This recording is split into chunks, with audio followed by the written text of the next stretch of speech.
Look at you, hacker. Pathetic creature of meat and bone, panting and sweating as you run through my corridors. How can you challenge a perfect, immortal machine?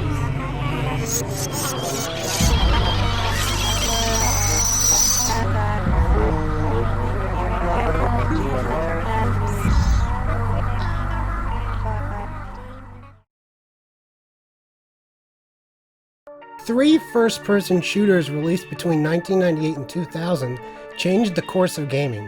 The innovations created and shared between these three games started trends that continue even today. Half-Life weaved its narrative seamlessly into its gameplay. Deus Ex gave you open objectives and numerous ways to complete them. In this review, I will be talking about the game released between them, System Shock 2, developed by Looking Glass Studios and Irrational Games. While Half-Life and Deus Ex excelled in specific areas, System Shock 2 is great in nearly every way and borrowed from multiple game types and genres. The end result is one of the most immersive sci-fi horror games of all time. System Shock 2 takes place on two ships, the Von Braun and the USS Rickenbacker, which in a military corporate alliance is taking the first FTL ship on its maiden voyage. Shodan, the rogue AI from the original that took over a space station and tried to attack Earth, is back, foreshadowed by the box art and opening movie as subtly as a nuclear mushroom cloud. But she is nowhere to be found once your character wakes up on the Von Braun. Instead, the ship is full of crew that is either dead or mutated to serve the Many, a strange alien race. You don't remember what happened, and only one person is around to guide you to get to safety and ultimately fight back. Half-Life managed to tell its story without ever leaving the perspective of Gordon Freeman, immersing the player in events without cutscenes. System Shock 2 does the same, spare for its overly deliberate tutorial section. You learn the game's mechanics through a military enlistment sequence where you learn to handle weapons and inventory, choose your character's class, and go on assignments to boost specific stats. It's clever in theory, but ultimately is a boring replacement for a character creation screen. The military enlistment sequence also makes it unclear as to what benefits you gain from each available branch: the OSA, Navy, and Marines. OSA is clearly Psi, but the difference between the Navy and the Marines is unsaid. The story is told in three main ways: direct messages from other characters, engine pods online. You'll have to head into cell 1 and 2 and reset the pods manually. audio logs, Simulation Unit 4 just went offline again. It took the 6 of us 12 hours to get it back online the last time. and ghost encounters. Can somebody let me out? I can't find my card. Please, let me out of here. The ghost encounters, hand-waved as some cybernetic mumbo-jumbo, are easily the weakest. Audio logs are how you will learn about everything that happened before, and in a few rare cases after you woke up. They are extremely economical. They are never longer than they need to be, and always convey relevant information. Some examine how the Many were found. Others are from characters who first enabled the Many's invasion. Others detail scientists' last desperate attempts to research and fight the Many, some of which will actually help you later in the game. Audio logs can be found anywhere: on bodies, in desks, lying on the floor, even on enemies. They are placed organically, and as such can be missed or ignored. The most interesting is the direct messages from other characters. The character that wakes you up, and later Shodan guide you through the game, and your relationship with them will change. In the first game, Shodan spent her time mocking you. This time around, she is creepily passive-aggressive and condescending. Do you feel the fear swell inside that filthy bag of meat? What is it like To be afraid. Why do you cling to such a pathetic existence? Later in the game, you are contacted by another survivor who asks you to meet with them. When you finally get to their location, Do not presume to go in there, insect. If you ignore her, you will find the survivor's dead body, an audio log that doesn't tell you much, and a small number of cyber modules used for character upgrades. As you leave, Shodan chastises you. I hope you enjoyed our Little rebellion, irritant. But remember what Shodan gives. She is more than able to take away. She then steals the cyber modules that you had recovered from the body. Elsewhere, in reference to enemy intentions, she proclaims, I will not allow that. Her dialogue, combined with her glitchy, chorus-like voice, establishes her as the most intimidating figure in the game. System Shock 2 is a Metroidvania in the same way Batman Arkham Asylum is. The best Metroidvanias have the best worlds, and System Shock 2's creates excellent immersion. The Von Braun, the ship you will spend the majority of your time on, is a character itself. Its level design not only feels good to explore, it feels real. Each deck of the ship has its own purposeful design. It could function in real life as it is presented in-game. The damaged areas and graffiti tell the story of its destruction. You will hear about events in audio logs, and later see the aftermath. Since this game features a hefty amount of backtracking, it was essential to create an engaging and immersive world to explore. The Rickenbacker, once you reach it, is a slightly different story. On a positive note, the level design again tells its story without a word. The Von Braun, the corporate ship, is built to do a job, but to also keep its crew living in some degree of comfort with recreational and commerce areas. The Rickenbacker is a military ship, built expressly to do a job. There are no signs of creature comforts. Whereas the Von Braun had countless elevators and lifts, the Rickenbacker has ladders. It feels like a factory with humans as a second thought.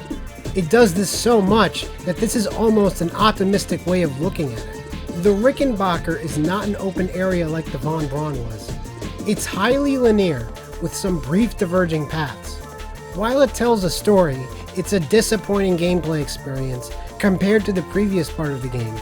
There are no markers or waypoints in System Shock 2. You are simply given an objective, and it's up to you to complete it. Sometimes you will be told to go to an area on the ship, but that's as specific as it gets. The design of the ship is robust enough that you can always find your way. There is ample signage pointing you in the correct direction. This generalness, however, can be confusing. An early game and late game objective both ask you to go to the cargo bay. The instructions for the late game objective don't mention which deck the cargo bay is on, leading you to backtrack to find the cargo bays from the first objective, which are very far away. Expending so much time and resources on a useless quest is very frustrating. Generally though, exploring the ship feels rewarding and dangerous. There is stuff to pick up everywhere. Ammo, weapons, objects to support your psi or tech skills, and even items that do nothing like plants. Enemies respawn if you linger in an area, so it never feels safe. There can seem to be an overwhelming amount of items to collect, but in actuality, depending on how your character is built, many are useless. There is no reason to have a psi amp or psi hypos if you don't use psi abilities. When you begin, the game is very difficult, and your abilities extremely limited. They are limited past the point of believability.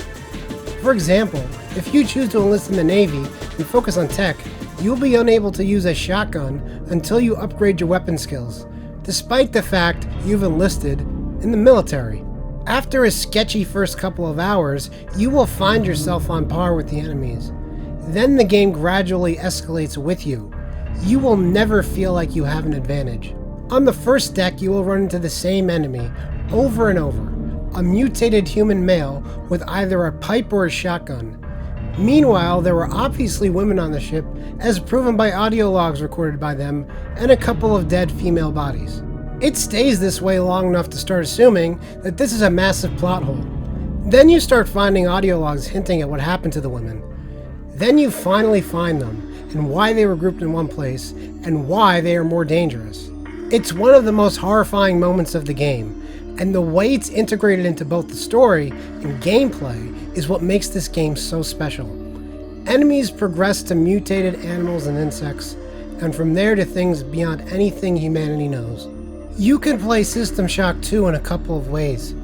There are 3 main specialty paths: weapons, psi, and tech. A straight tech run is nearly impossible. The main way to attack enemies using tech is hacking turrets, and there aren't enough of them to stay safe. A weapon run is the most standard way to play, but the shooting action is boring and janky. Shots that should hit miss often. It seems as if items are bigger than they look visually, and block your shots when they shouldn't. Using psi abilities is the most interesting way to play, and the most difficult to keep powered. Psi is fun and challenging. A mix of weapons and tech is the easiest. Using tech to research the many, and upgrading your weapon skills makes downing enemies in the late game very easy. You can put a spin on it by dedicating upgrades to use alien weapons. You don't have the wide array of options that Deus Ex offers, but skills will change the path you take through the game significantly. It's much easier to hack your way through a keypad than track down an audio log that contains the code.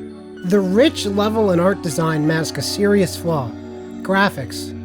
1999 also saw the release of Quake 3 and Unreal Tournament. System Shock 2 is the kindergartner's crayon drawing to those games' Van Goghs. Enemies look chunky and undefined. The textures, which are stretched badly over the models, can generously be described as adding to the creepy atmosphere. The ship looks fine, but only because an actual ship would look relatively undetailed with recycled elements. This game doesn't need to be remade, but it would benefit greatly from a graphical upgrade.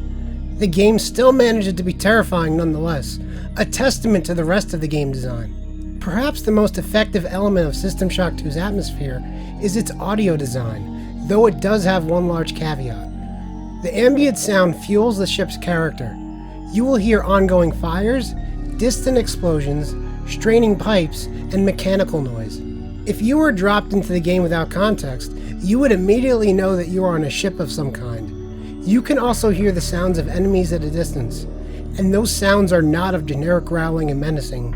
Your typical enemy, the mutated male, can be heard wondering what's happened to them. If they do see you, some enemies will warn you to run away. Others will charge with a battle cry hailing the many. Self-destructing personal assistant robots will be cycling through bugged canned dialogue when they don't see you. When they do see you, they will charge at you, offering help with any number of mundane daily tasks. Every aspect of the game's design makes the world feel twisted. It also makes great use of environmental audio. You will hear in what direction the enemies are.